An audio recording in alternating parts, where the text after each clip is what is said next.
আজকের ভিডিওতে দেখানো হয়েছে কিভাবে ঘরেই সহজ উপায়ে রেস্টুরেন্ট স্টাইল চিকেন চাপ তৈরি করে নেবেন। এই চিকেন চাপ পরিবেশন করতে পারেন বিরিয়ানি, পোলাও, নান, পরোটা, রুমালি রুটি বা গরম ভাতের সঙ্গে। দই, কাজু, পোস্ত, পেঁয়াজ, আদা রসুন বাটা, সুগন্ধি নরম মশলার নিখুঁত মিশ্রণ তৈরি করবে এই রেসিপিটিকে নরম, রসালো এবং দারুণ। বিশেষ দিন, অতিথি আপ্যায়ন বা পারিবারিক আয়োজনের জন্য এটি একটি চমৎকার রেসিপি। এর জন্য আমি 1.5 কিলো পরিমাণ চিকেন বড় বড় টুকরো করে কেটে নিয়েছি। আর এর জন্য লাগছে 3টি খুব বড় সাইজের পেঁয়াজ, আদা এবং 18 থেকে 20টা রসুন কলি নিয়ে নিয়েছি। এখানে আমি একটা পেস্ট প্রথমে বানিয়ে নেব। তার জন্য মিক্সার গ্রাইন্ডারে দিয়ে দিলাম 3টে বড় সাইজের পেঁয়াজকে রাফলি চপ করে নিয়েছি, 18 থেকে 20টা রসুনের কলি, আর দিয়ে দিচ্ছি 2 ইঞ্চি পরিমাণ আদা। এরপর আমি দিয়ে দেবো 4 থেকে 5 টেবিল চামচ টক দই, জল ঝরানো টক দই। এই সমস্তগুলোকে আমি একটা ফাইন পেস্ট বানিয়ে আনব। এখন একটা সুন্দর ফাইন পেস্ট বানানো হয়ে গেছে। এই যে দেখিয়ে দিচ্ছি আমি, পুরো কোনো রকম গোটা গোটা বা বড় বড় থাকা যাবে না। আর এদিকে আমি একটা কাজু, পোস্ত আর চারমগজ দিয়ে আরও একটা পেস্ট বানিয়ে নিয়েছি। এর মধ্যে রয়েছে 50 গ্রাম কাজু, 25 গ্রাম পোস্ত আর 25 গ্রাম রয়েছে চারমগজ। যে দুটো মশলা পেস্ট আমার দরকার সেই দুটো বানানো হয়ে গেছে। এখন চিকেনটাকে ম্যারিনেট করে রাখার পালা। আর একটা ব্যাপার হলো, ম্যারিনেট করে কিন্তু ওভারনাইট রেখে দিলে চিকেন চাপ খেতে অত্যন্ত অসাধারণ হবে। 1-2 ঘন্টা ম্যারিনেট করলে কিন্তু অতটা ভালো হবে না।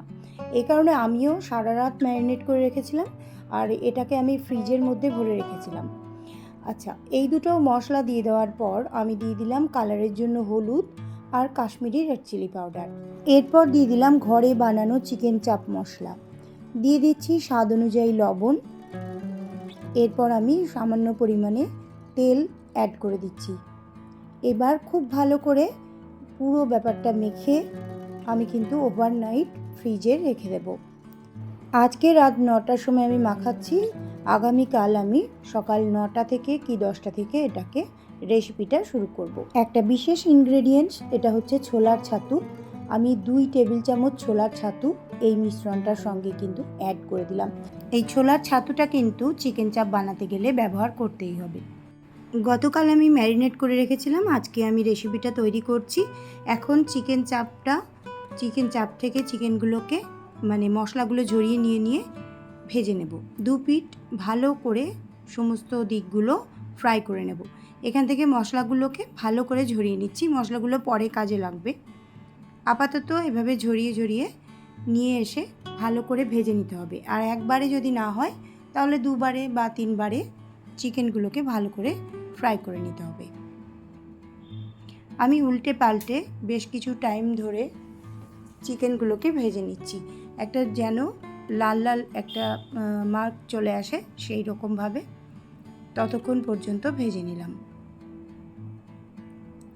এবার ভেজে নেওয়া চিকেনগুলোকে আলাদা একটা পাত্রে সরিয়ে রেখে আবার যতগুলো বাকি ছিল সেগুলোকেও আমি এক এক করে ভেজে নেব। আমি লেগ পিসগুলো আগে ভেজে নিলাম, তারপরে লেগ পিসের ওপরের অংশ যেগুলো সলিড অংশ সেগুলোকে ভেজে নিচ্ছি।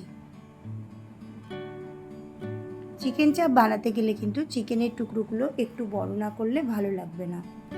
আর যে মশলাটা রাখা আছে সেই মশলাটা আর কিছুক্ষণের মধ্যেই আমি এই রেসিপিটাতে ব্যবহার করব। উল্টে পাল্টে ভালো করে সমস্ত চিকেনগুলোকে ভেজে নিয়ে তুলে রেখে দেব।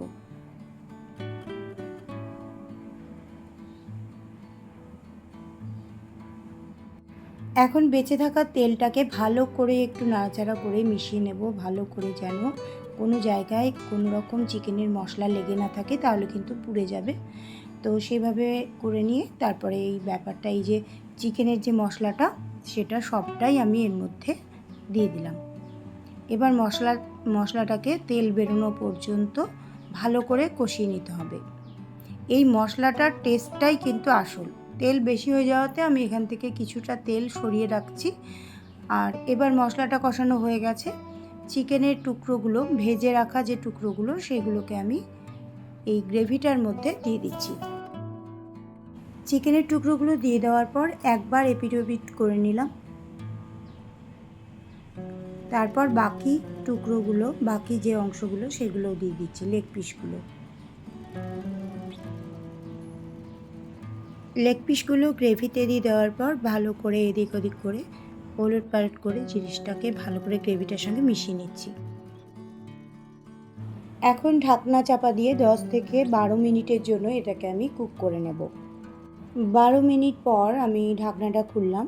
এখন যে তেল মানে ঘিয়ের থেকে বা বিভিন্ন ইনগ্রেডিয়েন্টস থেকে যে তেলগুলো বেরিয়েছে, এছাড়াও যে তেলটা অ্যাড করেছি সেগুলো সমস্তটা কিন্তু ওপরে ভেসে উঠেছে। এখন আবারও চিকেনটাকে ওলট পালট করে নিয়ে আবারও ঢাকনা চাপা দিয়ে 10 মিনিটের জন্য হতে দেব। 10 মিনিট পর আরও কিছুটা কিন্তু তেল বেরিয়ে এসছে, অনেকটাই তেল বেরিয়ে এসছে এবং পুরোপুরি এটা কিন্তু প্রায় তৈরি হয়ে এসছে। এখন আমি দিয়ে দেবো একটা বাড়িতে তৈরি করে নেওয়া চিকেন চাপ মশলা। চিকেন চাপ মশলা হলো এমন একটি মশলার মিশ্রণ যা চিকেন চাপ রান্নায় ব্যবহার হয়। এটি খাবারকে সমৃদ্ধ সুগন্ধ, হালকা ঝাঁঝ এবং মুগলাই স্বাদ দেয়। বিশেষ করে পশ্চিমবঙ্গ কলকাতা ধাঁচের চিকেন চাপে এই মশলার ব্যবহার হয়। আপনারা যদি জানতে চান তাহলে আপনারা কমেন্টে লিখুন, আমি এই মশলার রেসিপি দিয়ে দেবো কোনো একটা ভিডিওয়। এখন রেসিপিটি পুরোপুরি রেডি। চিকেন চাপ বিভিন্ন ধরনের রুটি বা ভাতের সঙ্গে খাওয়া যায়। এর ঘন এবং সুগন্ধি গ্রেভি অনেক খাবারের সঙ্গে ভালোই মানিয়ে যায়। বিশেষ করে কলকাতা ধাঁচের বিরিয়ানির সঙ্গে, রুমালি রুটির সঙ্গে, নানের সঙ্গে খুব ভালো লাগবে। পরোটা এবং লাচ্ছা পরোটা বা পেটাই পরোটার সঙ্গেও কিন্তু খুব ভালোভাবে পরিবেশন করতে পারবেন।